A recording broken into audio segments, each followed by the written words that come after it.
All right. Hello, my name is Jill Lefkowitz. I am a registered respiratory therapist and educator at Valley Hospital. I'm here to discuss a very serious topic known as vaping that is affecting the general population, targeting many people throughout the world. I am sure you have heard through the news and media addressing this issue. And unfortunately, there are a lot of unknowns regarding this topic, but I'm here to give you a brief overview. By the end of this presentation, you will have knowledge of what is an electronic cigarette, the various generations of e-cigarettes. I'll specifically go over what the Juul is because it is the most popular device being used on the market today. I'll also go over how do the devices work, what are the components of e-cigarettes. We'll touch base about nicotine and how it impacts the human body. So as of February 18th, 2020, the CDC reported 2,807 patients having what is called EVALI. Now, EVALI is a new term that was introduced last August, and it describes e-cigarettes or vaping product use associated lung injury. Take note that these are reported cases. There are many that are not reported, so these numbers are most likely a lot higher than actually stated on the website, but the CDC does update it frequently. E-cigarettes are the most commonly used tobacco products among youth. More than 3.6 million US middle and high school students use these products in the past 30 days. And on average, it was about 24 years of age users. So what is an electronic cigarette? These devices were launched in 2007. There's a variety of names. They're also known as e-cigarette, e-vaporizers, electronic nicotine delivery systems. There's also, you may hear them as vape pens, mods, tanks. They are battery-operated devices. No combustion is needed, unlike a regular cigarette. And they contain liquids, flavorings, refill pods, cartridges, and other chemicals. They can also be used to deliver marijuana and other drugs. And essentially, the liquid is heated to produce an aerosol that eventually gets inhaled. In this slide, you can see the first 3 generations of e-cigarettes and how it evolved. You have the first generation, which is known as Cig-a-lights, and these look same size with regular cigarettes. They come with pre-filled cartridges. They're known as beginner styles. And then in the middle, you have the second generation, and these are known as vaporizers, vape pens, tanks, mods. These are a larger system, and they usually have a longer battery life. They produce more aerosol and nicotine delivery. They are more customizable and largely sold in vape shops online. And finally, we have what's called the third generation, which are known for their unique design. They work on a pod system, and they give high nicotine delivery. They also contain what's called nicotine salt. Now, nicotine salt is found in most e-juices. It requires a higher temperature in order to properly vaporize, and it's said to give a smoother hit and gives excessive amounts of nicotine, which get absorbed faster into the bloodstream. I will emphasize on the Juul a little more today because it's the top-selling brand in the US. This is one of the few e-cigarettes that actually uses nicotine salts, again, which I discussed, allows particularly high levels of nicotine to be inhaled more easily with a less irritation. And a single pod, just to give you an idea, is about 200 puffs or a pack of cigarettes. 2/3 of the users of this product are aged from 15 to 24. And again, it is the top-selling brand in the US. Now, as you can see in the picture, the Juul looks very similar to a flash drive. Some people who do not know about this product can be fooled thinking they are just using a USB stick when they are actually just charging their device. Now, I want to focus on the red line in this graph. almost all e-cigarettes are exclusively sold by the Juul. And I think the Juul is definitely a contributing factor to the rapid increase of young adult users. This picture shows a variety of shapes and sizes of e-cigarettes. Cigalites, tanks, mods, pens, okay. Now, how do these devices actually work? They include 4 components. They include a cartridge or a reservoir, an atomizer, a power source, also known as a battery, and a mouthpiece. So it's important to note that bystanders can breathe in the aerosol when it gets exhaled. So essentially, the user will inhale or puff. This will activate the battery-powered device, and then it aerosolizes the liquid in the cartridge. And then this is an example of a disposable e-cigarette, and it shows the 4 parts and their function. Now we will be discussing some liquid and aerosol components found in e-cigarettes. The aerosol that users inhale and exhale from e-cigarettes can expose both themselves and bystanders to harmful substances. Now, these are just a few to give you an idea. There's liquid components, can contain nicotine, flavorings, propylene glycol, and vegetable glycerin. Now, to give you an idea what these are, propylene glycol is used in food products. When heated, it produces smoke-like vapor. And then vegetable glycerin is derived from plants. It's also used in food products, but again, when it's heated, it produces these thick, large clouds, and this is what appeases to the young adults. In the liquid component, it can also include what's called vitamin E acetate. Now, this is an additive, most often in e-cigarettes containing THC. It is found to be a chemical of concern. It's an oily substance found in typical household items and skin creams. But then it can actually, when it's heated, act as almost like grease or glue, and this can seriously affect the lungs. And then the aerosol components can be very harmful as well. They contain, again, nicotine, heavy metals, tin, nickel, lead, different types of flavorings, formaldehyde, and acetone. Now, I usually tell everyone flavors were designed to be eaten, not inhaled, because the stomach can process more substances than our lungs. Our lungs have a protective coating known as cilia, and these act as broom-like. So, because our lungs are a very sterile environment. There's thousands of flavors on the market.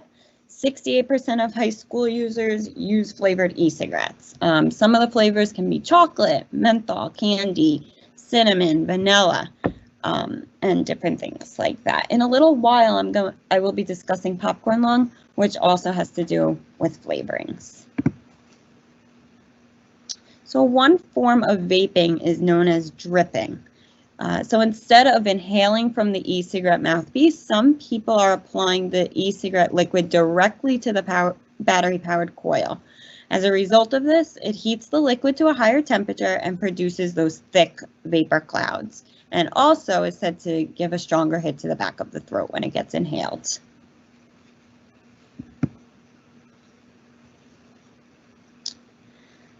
Now we will discuss nicotine, which is found in 99% of all e-cigarettes. Nicotine is an additive drug in cigarettes, cigars, and other tobacco products. It can harm the development of the adolescent brain, which continues into the early mid-20s. It can also cause addiction to other drugs. It's rapidly absorbed from the lungs into the bloodstream, and then it will help release the hormone epinephrine, which stimulates the central nervous system, which then can increase your blood pressure, your respiratory rate, as well as your heart rate.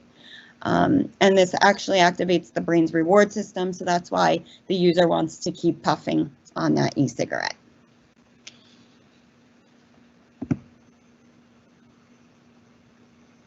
Most patients are young and healthy. that are affected by e-cigarettes, and then symptoms reported are gradual. So they may experience coughing, shortness of breath, chest pain, also nausea, vomiting, diarrhea. You might see weight loss with some individuals. E-cigarettes can increase the risk of coughing and wheezing and increase in asthma exacerbations.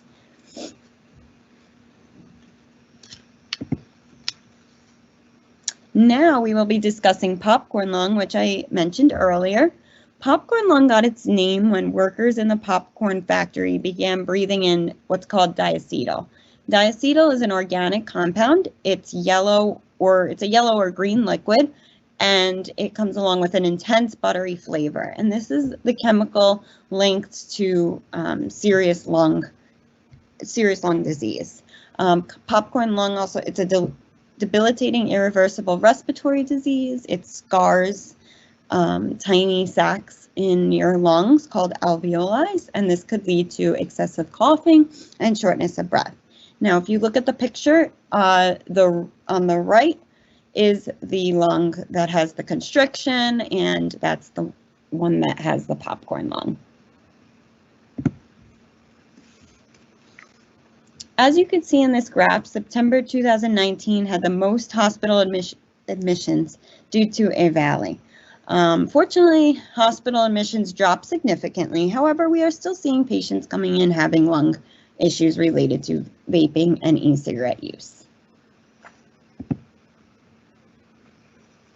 There are many risk factors from e-cigarettes. Children can come in contact with the e-liquid containing nicotine, and this can be very harmful. It also it can cause unintended injuries. So there's been reports out that the e-cigarette has defective batteries, which have caused some fires and explosions, and this related to serious injuries as well. One of the major issues with e-cigarettes is that they can be easily purchased by minors.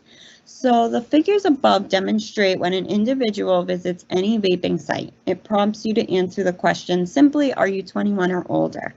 This allows for easy accessibility, and it's usually easier to buy online because they don't ask for IDs.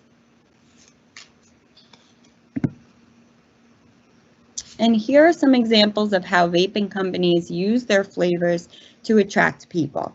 Looking at this picture in the bottom right, especially from a child's perspective, it looks as if they are all candy products. However, when you actually look closely, they are actually vaping and other tobacco products.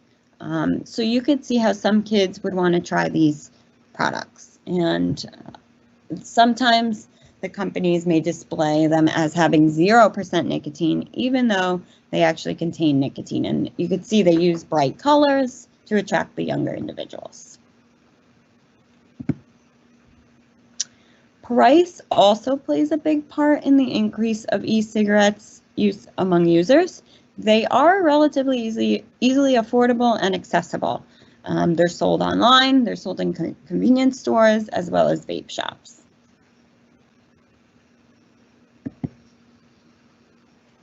So many wonder, are e-cigarettes less harmful than regular cigarettes? The answer to this is yes, they are. They do contain less toxic chemicals. However, they still produce an aerosol which contains harmful substances. The use of both cigarettes and e-cigarettes, a dual use, can lead to the same or in some cases higher exposure to harmful chemicals as cigarette smoking alone. And here are a few of the top reasons why users may be drawn to these devices. One of them is the variety of flavors. Also curiosity, other people trying them, so they want to try them. They don't believe it is any danger. The user does a variety of tricks, and the social aspect as well. Like we talked about earlier, there are thousands of flavors, and some brands are banning the flavors. However, you may still obtain flavored e-cigarettes. You also may be wondering, how can you tell if someone is vaping? here are some things to look out for. The user may be shortness of breath during simple activities, they have increased thirst, maybe a desire for flavor, or they experienced weight loss. And what can you do to help you or others stop vaping? So you always want to keep up to date on the latest information. You always want to set a positive example by being tobacco-free. And the CDC states that regardless of the ongoing investigation, e-cigarette products should not be used by youth and young adults, pregnant women, and adults who do not currently use tobacco products. Other things that can be done is counseling. So you could do behavioral counseling. This increases chances of quitting successfully. There's also 7 different medications, 5 forms of nicotine replacement therapies, also known as NRTs. This includes the patch, the lozenge, the gum, nasal spray, as well as an oral inhaler. There's also 2 non-nicotine medications. And using both forms of treatment together can more than double the chances of quitting rather than each proven treatment alone. Now, this is a 5-minute clip that summarizes what we have discussed.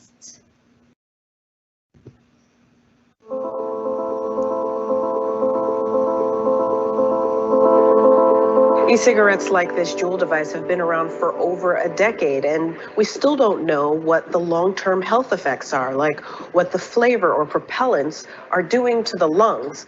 But as research on that picks up, what's even more pressing is understanding the stuff people are getting on the streets that's making them sick and even causing death.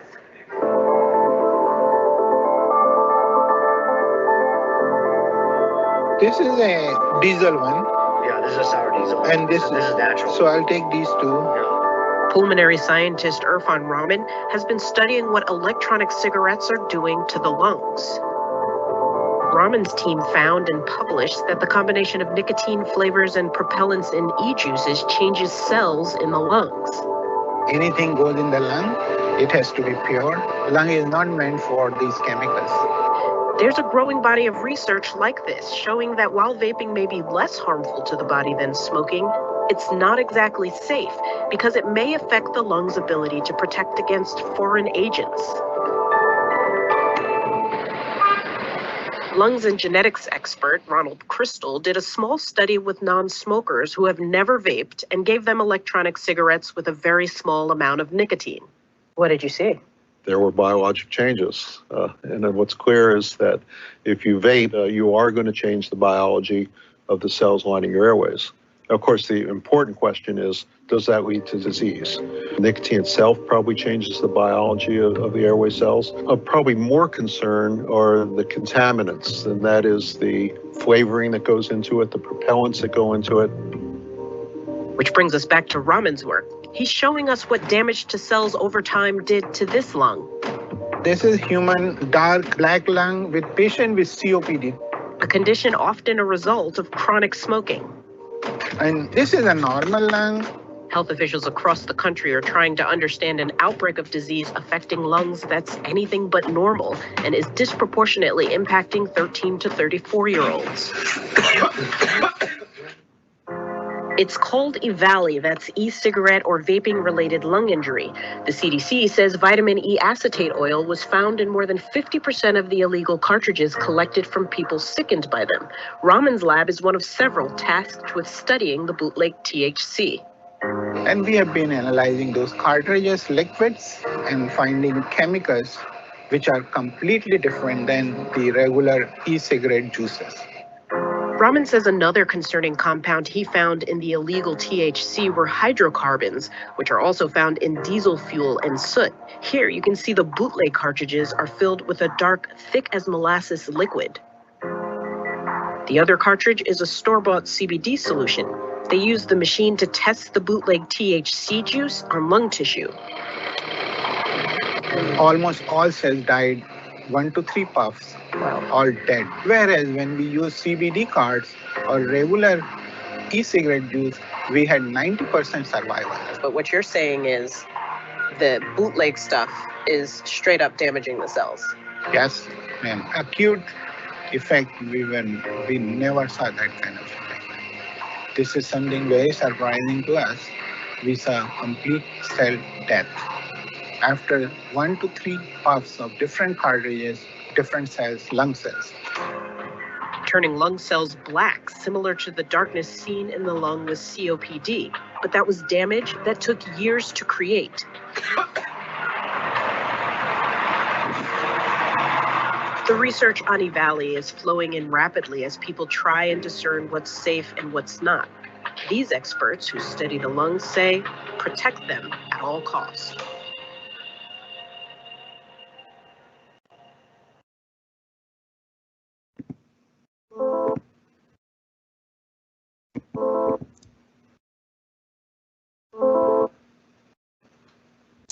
I hope I was able to give you some knowledge on vaping and the effects it has on our bodies.